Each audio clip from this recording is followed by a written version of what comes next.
शान अवध की कुछ ऐसी तस्वीरें, कहीं खूबसूरत इमारतें तो कहीं जंजर दीवारें।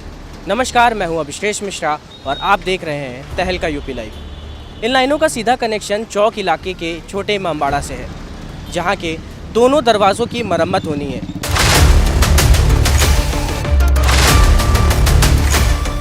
इसकी याचिका मोहम्मद हैदर ने 7 जनवरी को हाईकोर्ट में दाखिल की थी।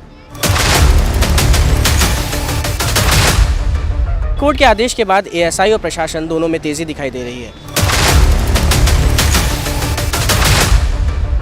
वहीं 15 जनवरी को यहां पर अवैध अतिक्रमण हटाकर इसकी मरम्मत की शुरुआत की जानी है।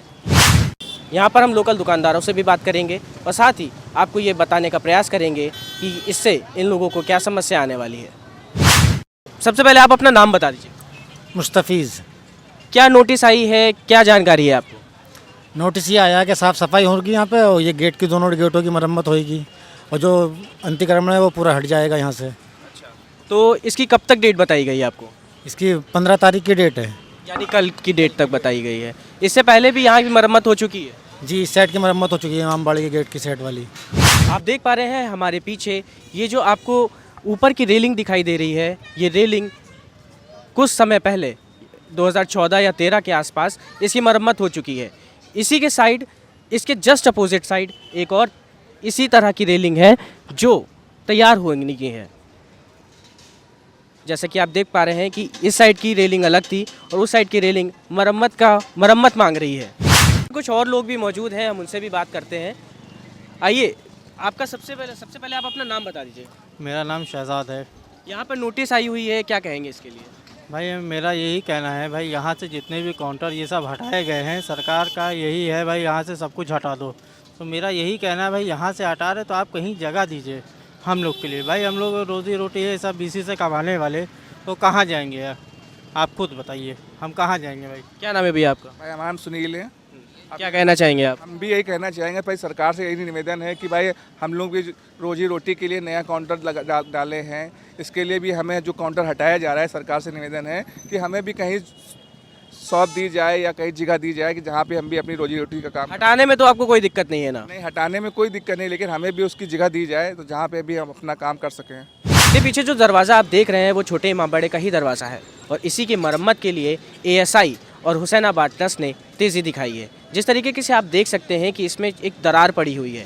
ऐसी ही कुछ दरारें हमें रूमी गेट में भी देखने को मिली थी, लेकिन उसकी मरम्मत के बाद उसकी सुंदरता कुछ अलग ही नज़र आई थी। हमारे साथ मौजूद है मोहम्मद हैदर जी। हम डायरेक्ट इनसे बात करते हैं, इनसे पूछते हैं कि क्या याचिका में था। बहुत बहुत स्वागत है आपका तहलका यूपी लाइव में। Thank you. सबसे पहले हमें बताइए कि आपने क्या याचिका दायर की थी और किस बेस पे और क्या सोच के किया था आपने? ये याचिका हमने वर्ष 2013 में दाखिल की थी और जो लखनऊ की सांस्कृतिक विरासत है, जिसमें भारतीय पुरातत्व सर्वे के अंदर जो 60 मॉन्यूमेंट्स आते हैं, उनके प्रॉपर रखरखाव, जीर्णोद्धार और उनके अंदर और आसपास जो भी अतिक्रमण है उसको हटाने के लिए, अवैध निर्माणों को रोकने के लिए ये पीआईएल की थी। और 2013 से लेके अब तक कई दर्जन ऑर्डर इसमें पास हो चुके हैं। इन ऑर्डर्स के क्रम में लखनऊ का हजरतगंज का जो सिब्तैनाबाद इमामबाड़ा है वो पूरी तरह से रिस्टोर होकर अपने ओरिजिनल फॉर्म में वापस आ चुका है। और जो छोटे इमामबाड़े का अभी जो इशू है, इसके बारे में हमने माननीय उच्च न्यायालय को अवगत कराने के लिए एक एप्लीकेशन फाइल की थी। इस एप्लीकेशन में हमने जो इसके ईस्टर्न और वेस्टर्न गेट हैं जो लगातार जीर्ण शीर्ण हो रहे हैं और पूरी तरह से अतिक्रमण से ढके हुए हैं, उनके रखरखाव और जीर्णोद्धार के लिए रिक्वेस्ट की थी।